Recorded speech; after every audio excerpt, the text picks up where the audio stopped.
"We're reorganizing the territory," my boss explained, not meeting my eyes. "Your position is being eliminated."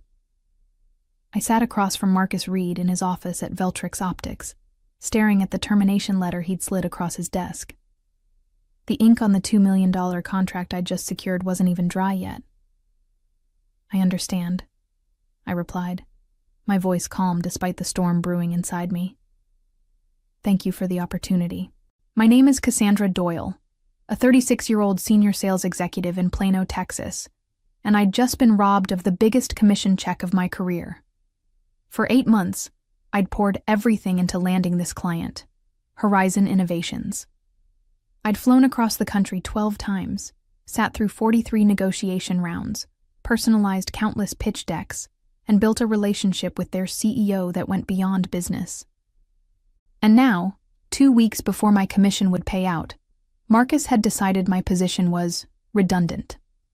As I packed my desk, I noticed my coworkers stealing glances at me, their expressions a mix of pity and relief that they weren't in my shoes. Marcus had timed this perfectly, right at 4 p.m. on a Friday when most executives had already left for weekend golf games. The office politics playbook at its finest. "I'm so sorry, Cassandra," whispered Violet from accounting as she passed by. "Everyone knows this isn't right." I smiled at her, maintaining my composure. "It's just business, right?" But it wasn't just business. It was personal. The Horizon deal wasn't just another client. It represented my career pinnacle after 15 years in the industry. That commission would have paid off my mother's medical bills from last year's unexpected surgery. Marcus knew all this. We'd discussed it over drinks just last month when he'd congratulated me on nearly closing the deal. I took one last look at the office where I'd spent 5 years of my life before walking out, head held high. In the elevator, I checked my phone and saw a text from Jonah Freeman, Horizon's CEO. "Dinner still on for Wednesday to celebrate the partnership?" A small smile formed on my lips. What Marcus didn't understand was that business wasn't just about contracts and numbers. It was about relationships. And my relationship with Jonah wasn't just professional. We'd built a foundation of mutual respect and trust over the past 8 months. He'd shared stories about his children. I'd talked about my dreams of starting my own consultancy someday. As I reached my car, I made a decision.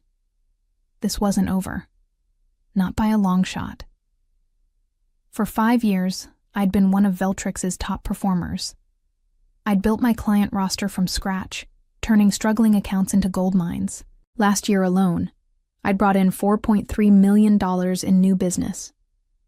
The sales plaques and achievement awards gathering dust in a box in my trunk were testament to that. But Veltrix had been changing. 3 months ago, Gregory Hansen took over as CEO, bringing Marcus Reed with him as the new vice president of sales. The whispers started immediately. They were restructuring to maximize shareholder value, corporate speak for cutting corners. I'd noticed the warning signs but dismissed them. The cancellation of the annual sales retreat. The new streamlined commission structure that somehow always calculated to less than before. The subtle pressure to hand over client relationships to the account management team. My closest colleague, Thomas, had warned me. "They're pushing out the old guard, Cass," he'd said over lunch. "Replacing experienced salespeople with fresh graduates they can pay half as much." I didn't believe it would happen to me. Not with my numbers. Not with the Horizon deal so close to closing. Growing up, my father always told me, "In business, loyalty goes both ways." He'd worked 30 years at the same company, climbing from the mailroom to management. But that world was gone. Today's corporate landscape rewarded the ruthless, people like Marcus who viewed employees as expendable resources. As I drove home, I called my mother. I couldn't bring myself to tell her about being fired. Not yet. Not when I'd promised to help with her medical bills. "How's my superstar?" she asked cheerfully. "Just fine, Mom," I lied, forcing brightness into my voice. "How are you feeling today?" "Better than yesterday, worse than tomorrow," she quipped. It was her standard response since the surgery. After hanging up, I sat in my parked car, staring at my condominium building, trying to formulate a plan. My severance would cover expenses for 3 months, but without the commission, I'd need to dip into my savings for Mom's next payment. Unless... I scrolled through my contacts until I found Jonah's number. Our weekly dinner had become a tradition during the negotiation process. He valued authenticity. It was what had drawn Horizon to Veltrix in the first place. Or more accurately, to me. I hesitated for only a moment before pressing call. The line rang twice before Jonah's familiar voice answered. Cassandra, I was just thinking about you. Still on for Wednesday? Absolutely, I replied. But Jonah, there's something we need to discuss. Wednesday evening found me at La Cantera, an upscale restaurant in downtown Plano, where Jonah and I had celebrated the verbal agreement 2 weeks prior. I'd arrived early, selected a private corner table, and ordered a bottle of Jonah's favorite Cabernet. When he arrived, his smile faltered as he read my expression. Something's wrong, he said, sitting down. I took a deep breath and laid out the facts. No emotional embellishments, no pleas for sympathy. Just the truth. I'd been terminated 2 weeks before my commission would have paid out on the deal I'd architected from initial contact to signed contract. That's... Jonah's face darkened. That's contemptible. It's just business. I repeated the phrase that had become my bitter mantra. No. Jonah set down his wine glass with deliberate care. Business is about relationships and integrity. Without those, it's just theft wearing a suit. Coming from the CEO of a $500 million technology company, the words carried weight. What will you do? He asked. I've received an offer from Crystalline Systems, I said, referring to one of Veltrix's main competitors. They've been trying to recruit me for years. Jonah nodded slowly, his analytical mind working through the implications. And our contract with Veltrix? Has a 14-day rescission clause, I said. We reviewed it together, if you recall. Either party can withdraw without penalty within 2 weeks. I wasn't asking him to cancel. I would never explicitly ask that of him. The decision had to be his, based on his own business judgment. Jonah stared at me for a long moment, then pulled out his phone. Harold, he said to his legal counsel, pull the Veltrix contract. I want to invoke the rescission clause first thing tomorrow. He paused, listening. Yes, I'm certain, and clear my morning schedule for a call with their leadership. After hanging up, he looked at me. This isn't just about your commission, Cassandra. During our negotiations, you promised that you personally would oversee the implementation. That was a material factor in our decision. I nodded, feeling a weight lift from my shoulders. Crystalline's product line is actually better suited for your needs, I said truthfully. The optical components have a longer warranty, and their custom design team is more experienced with your specific applications. When can you start there? Jonah asked. Monday. They're eager to have me on board. Good. Jonah raised his glass. Then I look forward to hearing their proposal next week. As we finished dinner, discussing his daughter's college applications and my mother's improving health, I felt no triumph, no vindictive pleasure. Just the quiet satisfaction of knowing that in a world where loyalty was increasingly rare, integrity still mattered to some. By the time the check arrived, the first phase of my response to Marcus's betrayal was in motion. Not revenge. Correction. The following morning, my phone began ringing at 7 a.m. Marcus. I sent it to voicemail. He called again. And again. By the fourth call, I decided to answer. Cassandra, he sounded breathless, panicked. We need to talk. About what, Marcus? My position was eliminated, remember? I kept my voice pleasant, as if discussing the weather. Horizon just canceled their contract. Jonah Freeman personally called Gregory and pulled out of the deal. His voice tightened. Did you have anything to do with this? How could I? I don't work for Veltrix anymore. Listen. His tone shifted to conciliatory. There's been a misunderstanding. We want to bring you back. Same position, better compensation package. The territory reorganization has been postponed. I almost laughed at the transparency of it. That's a generous offer, Marcus, but I've already accepted a position with Crystalline Systems. I start Monday. The silence on the other end was deafening. Crystalline, you can't do that. Your non-compete doesn't apply when I've been terminated without cause. I finished for him. Page 4, paragraph 3 of my employment contract. I reviewed it with my attorney yesterday. Another long pause. What did you tell Freeman? The truth, that I was terminated shortly after securing his business. Damn it, Cassandra. The mask of professionalism slipped. Do you have any idea what you've done? The board is going ballistic. This was a cornerstone deal for the quarter. It sounds stressful, I said, feeling a strange sense of calm. I should let you go so you can handle that situation. Best of luck, Marcus. As I ended the call, I received a text from Violet. Office is chaos. Gregory called emergency meeting. Marcus looks like he's about to explode. I didn't respond. Instead, I drove to Crystalline's headquarters for an early meeting with their executive team. The gleaming glass building stood in stark contrast to Veltrix's aging office park. Inside, I was greeted by Eleanor Walsh, the CEO who had been courting me for years. Welcome to the team, Cassandra, she said, her handshake firm. We're thrilled to have you.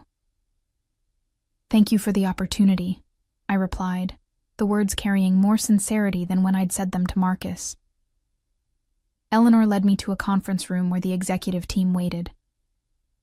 Cassandra's joining us from Veltrix, she announced. And she's already creating waves. Horizon Innovations canceled their contract with Veltrix this morning. The executives exchanged glances. Now, Eleanor continued, we have a narrow window of opportunity here. Cassandra has a relationship with Horizon's CEO. We need to move quickly to present our solution before their procurement team looks at other options. I cleared my throat.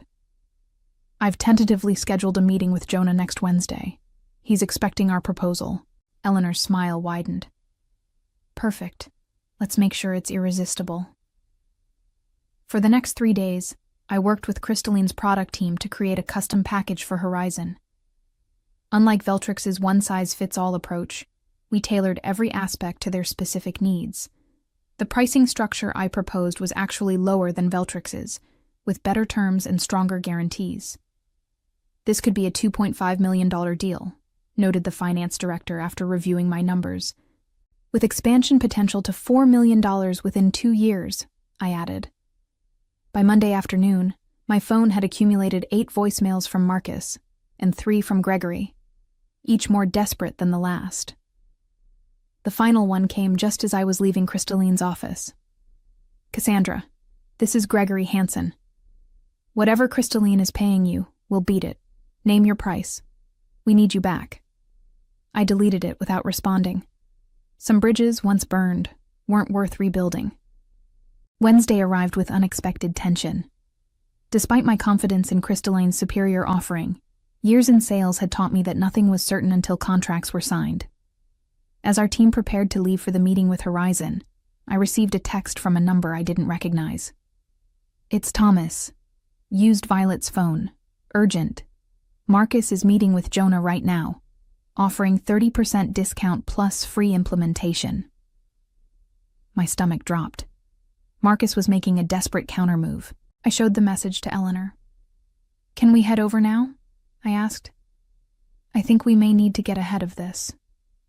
Eleanor nodded grimly, and we left immediately. Upon arriving at Horizon's headquarters, the receptionist informed us that Jonah was in a meeting, but had left instructions to send us to conference room B when we arrived. Walking through the familiar hallways felt surreal, like returning to a place I'd only dreamed about. When we entered the conference room, I stopped short. Sitting at the table was not only Jonah but Marcus, looking smug, and Gregory, who seemed surprised by our entrance. "Cassandra," Jonah stood, smiling warmly. "Perfect timing. These gentlemen from Veltrix were just explaining why I should reconsider my cancellation." Marcus's expression shifted from confidence to discomfort as I introduced Eleanor and the Crystalline team. "We were under the impression we had an exclusive meeting," Gregory said, his tone clipped. "I invited both parties," Jonah replied evenly. "I believe in making informed decisions." What followed was the most unusual presentation of my career. Marcus outlined Veltrix's desperate concessions, price cuts, extended warranties, free training, while I presented Crystalline's thoughtful, customized solution. Throughout it all, Jonah watched, asking occasional questions but giving no indication of his preference. When both presentations concluded, Jonah thanked everyone. "This has been enlightening. I'll need to confer with my team before making a decision." Outside the building, Marcus cornered me in the parking lot. "You won't get away with this," he hissed. "You have no idea what you're up against." "I'm up against a man who fired me to avoid paying my commission," I replied calmly. "I think I understand the situation perfectly." His face reddened. "It wasn't personal. It was a business decision." "And this is my business decision," I gestured toward Horizon's building. "May the best solution win." Back at Crystalline, Eleanor was surprisingly upbeat. "You did well in there. Freeman was clearly more engaged during your presentation." "He's thorough," I cautioned. "He won't make a decision based on personalities." 2 agonizing days passed. Then, on Friday afternoon, my phone rang with Jonah's number. "We've made our decision," he said without preamble. "Can you come to my office at 4 p.m.? The drive to Horizon felt like traversing a minefield. Had Marcus's desperation tactics worked? Had the substantial price cut swayed Jonah's procurement team? When I arrived, I was escorted directly to Jonah's office. To my surprise, no one from Veltrix was present, just Jonah and his team. "Cassandra," he greeted me. "I want you to explain to our team exactly how Crystalline's optical sensors will integrate with our existing systems." For the next hour, I detailed the implementation process, answering technical questions from Horizon's engineers. When we finished, Jonah stood and extended his hand. "We'll go with Crystalline. The contract is being drawn up as we speak." Relief washed over me, followed quickly by professional composure. "You won't regret it. The product truly is superior." "I know," he said, "but equally important is working with people of integrity." 1 month later, I sat in my new corner office at Crystalline, reviewing the finalized contract with Horizon. The deal had indeed come in at $2.5 million, with a clear path to expansion. My commission would be considerably larger than what I would have earned at Veltrix, with a more favorable payment structure. Violet had texted me updates in the aftermath. Marcus had been placed on administrative leave pending an investigation into his management practices. 3 other sales executives had resigned in solidarity with my situation. Veltrix's stock had dropped 11% following the loss of the Horizon deal and subsequent departures. But the most satisfying development came that morning in the form of an email from Harold, Horizon's legal counsel. He'd forwarded me an internal message from Jonah to his executive team. Our decision to partner with Crystalline over Veltrix wasn't just about pricing or product specifications. It was about aligning ourselves with a company that demonstrates the values we espouse. When Veltrix terminated Ms. Doyle immediately after she secured our business, explicitly to avoid paying her commission, they revealed their true corporate character. Such short-sighted greed doesn't align with our long-term partnership goals. Crystalline, by contrast, recognized talent and integrity and moved decisively to acquire it.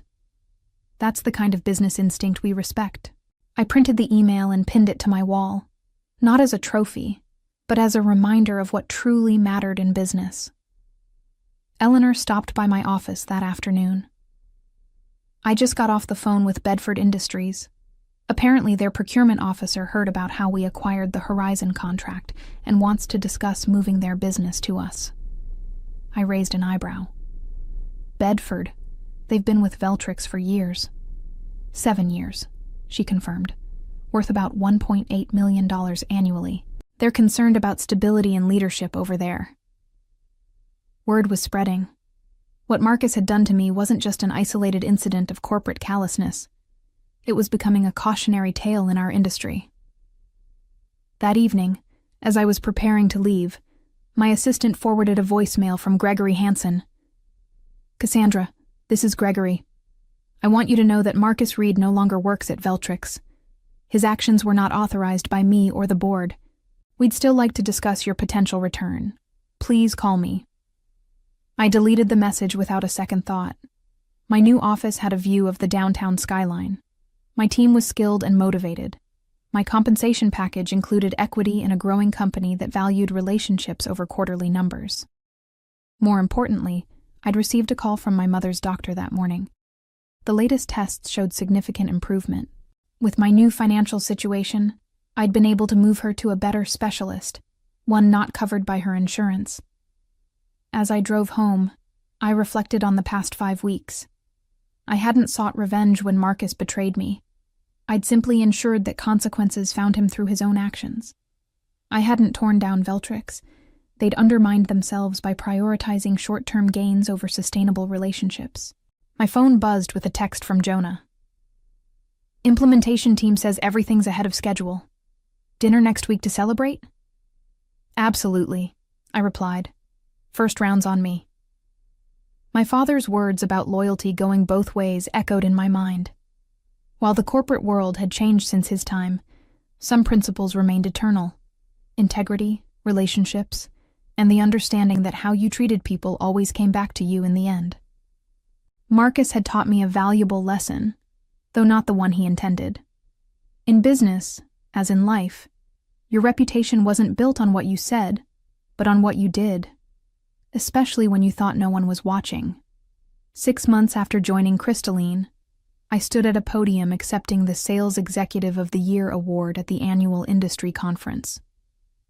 Looking out at the audience, I spotted several familiar faces from Veltrix, including Gregory, who offered a tight smile when our eyes met.